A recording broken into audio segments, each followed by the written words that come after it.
جنت کے دیوانوں کے سردار کو، اور میں آپ تک پہنچا دوں جو حسین کا دشمن ہے وہ رسول کا دشمن ہے۔ اللہ کے رسول علیہ السلام نے فرمایا، ابو ہریرہ رضی اللہ عنہ روایت کرتے ہیں، مسند احمد ہے، مستدرک ہے، صاف فرمایا من احب الحسن والحسین فقد احبنی، جو حسن اور حسین سے پیار کرتا وہ مجھ سے پیار کرتا، وہ من ابغضہما فقد ابغضنی، جس کے سینے میں ان سے دشمنی ہے وہ میرا دشمن ہے، رسول کا دشمن ہے۔ یہ رسول سے الگ نہیں ہے، اور آپ صحیح بخاری میں فضائل اہل بیت میں پڑھیں، ظاہر میں بھی اللہ نے ان کو اپنے نانا کی طرح بنایا تھا، سچ مجھ تھے بھی وہی اوصاف، مگر شکل بھی یہی تھی کہ عبداللہ ابن عباس رضی اللہ عنہ سے ایک شخص نے کہا میں نے رسول اللہ کو خواب میں دیکھا، آپ نے فرمایا حلیہ بیان کر۔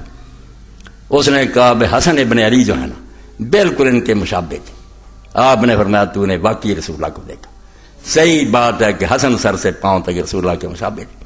اور جب عبید اللہ بن زیاد کا امام بخاری ترمذی لکھتے ہیں نامراد،